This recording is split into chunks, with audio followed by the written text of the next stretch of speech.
Dua mata, tengok. Satu. Confirm ada mata hitam dia. Dua. Nampak tak? Yang ni memang best kurang. Yang ni dua mata. Jadi dua mata. Ini comel. Ni. Nak dapatkan ni. Macam tu kan. Nak dapat mana? Mana pink? Sorry. Mana? Pink. Ni. Kakak dah naik pink. Ini Senang dapat. ada nak senang mula. Bukan macam senang mula pun. Terbalik lah.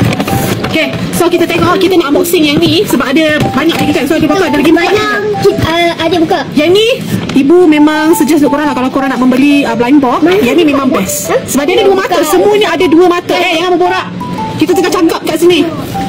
Kita tengah berborak pula dapat apa semalam lah apalah. Okay, sejam. Kita. Okay, ada tak?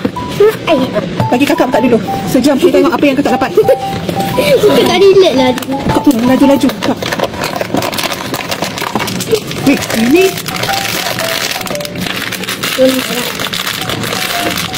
pink. I want pink lah. you want pink, buka lah. Comel ke? Tada! Tak ada mata pula ni. Kita tengok mata dia. Betul ke ada dua mata? Tengok satu. Confirm ada mata hitam dia. Dua. Nampak tak? Yang ni memang best kurang. Yang ni dua mata. Ini dua mata. Ini comel dia, pink ni. Okay, ni bahagian belakang dia. Dari kaki dia boleh gantung. Okay, kita pakaikan dia pink colour punya mata. So kita nak tengok yang adik punya dapat apa.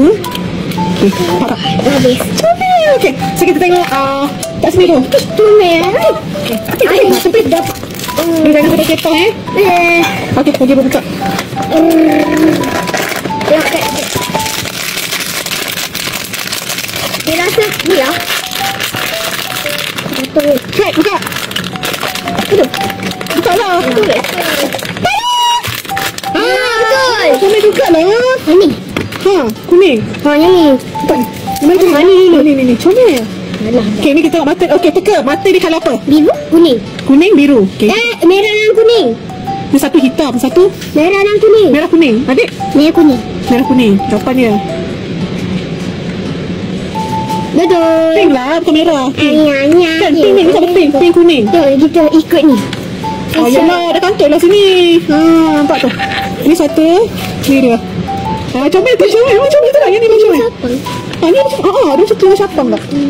Semalam ada macam dapat tengah capang. Ni pun macam ni capang. Nampak ni? Kalau sikit apa dia? Kalau suka, nanti ibu akan kumpulkan semua sekali. Dalam ni ibu beli yang jenis yang ada 12. So kita akan last, kemudian nanti kita akan kumpulkan 12 sekali. Ni memang penambah, orang kata penambah dekat dia punya almari. Kalau suka banyak pink ke kuning pink ni. Ni korang suka. Pilih. Bekas. Nak beli kat mana ni korang? Beg kuning. Yang ada lagi tak? Sebelum sold out kena beli cepat-cepat kan? Cepat-cepat, tak laju. Besok kita unboxing lagi, okay? Okay, tunggu deh next nanti untuk yang ada 4 lagi. So yang ni kotak ni sekarang ni memang nak buang sahaja. Okay, bye. Jangan. Buang lah. Buang lah.